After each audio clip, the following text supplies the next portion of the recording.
go. This is the Luechtturm 1917 A4 Plus Slim Master. I did already open up this bad boy, that's why the cover's popped. And I'm here to show you guys a pen test that I did, and I also drew out the grid and dimensions, and then I'm going to reveal what I'm using this brand new notebook for now. So just to give you a comparison, this is the A5 traditional size notebook for the Luechtturm.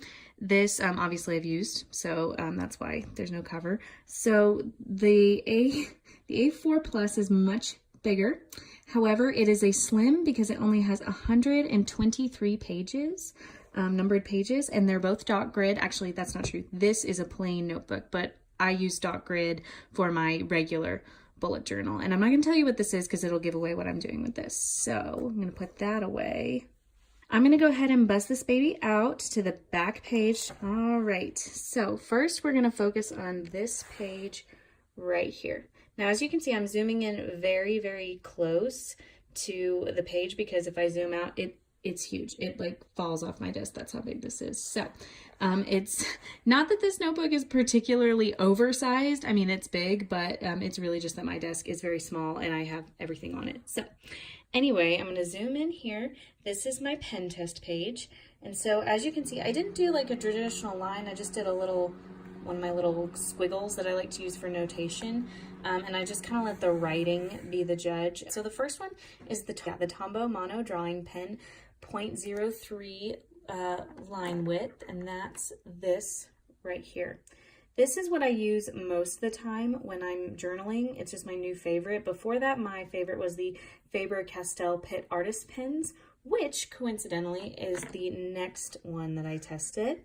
And I use the size F or 0.05 size, which is a little bit thicker, not really, and it doesn't look that thick here on the page. But it is a lot thicker when you're writing with it, which can be a little bit more intimidating if you're trying to write small numbers for like calendars or details of any kind. The next is the Tombow Dual Brush Pen N15. That is the color, which is just a deep black. And I did the thick side and then I did the thin side. So that's this pen right here, excuse me, right here. And of course, I love my Tombow dual brush pen, so I thought I needed to test that.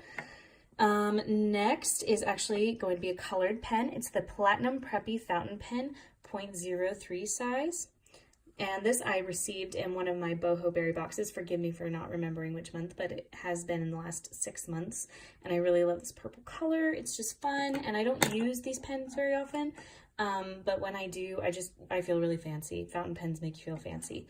The next is a jelly roll pen, and it's a size 1.10, you know.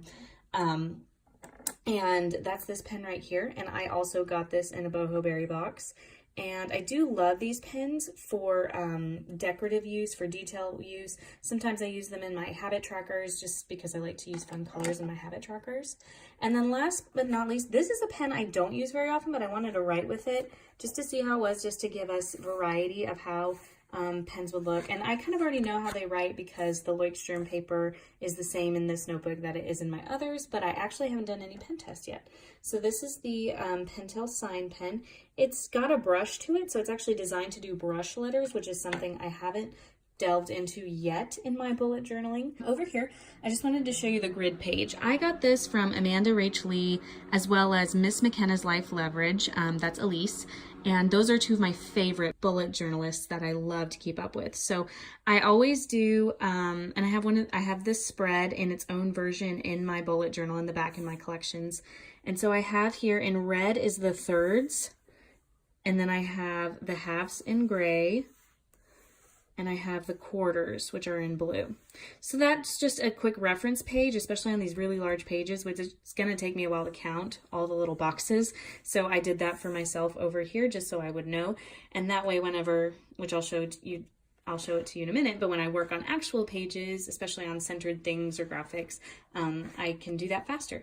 So without further ado, I'm going to flip to the front page so you can see what I'm using this journal for. So here we go. Yay! This is my brand new Dance and Creative Journal. in this, I hope to list out just notes that I've taken in my dance classes or from physical therapy sessions, as well as Pilates classes, wellness classes, even just conversations with artists. I really want to, I'm a note taker. I'm an input person. I also hope to use this as a planning journal for my teaching. I teach 12 plus hours a week typically, in addition to my classes as a dance major in college, and so I intend to use this to not limit it to just teaching or just being a student, but rather just my journey as a dancer and a creative, as well as dance maintenance. You know, when maybe tracking when I'm icing, tracking when I'm doing self-care, and when I'm eating, because that really matters in what we do. So I haven't decided exactly all the spreads that I'm going to include, but definitely planning and definitely note-taking from my classes. So thank you guys so much for joining me on this. If you want to subscribe, please do so, and maybe give me a thumbs up, because I'm new at this, but I love, love, love YouTube, and I love being able to help dancers, you know, maybe that are looking for a way to be more organized and looking for a way to keep better track of themselves and just, you know, be humans first and dancers second. So thanks for joining me. Bye.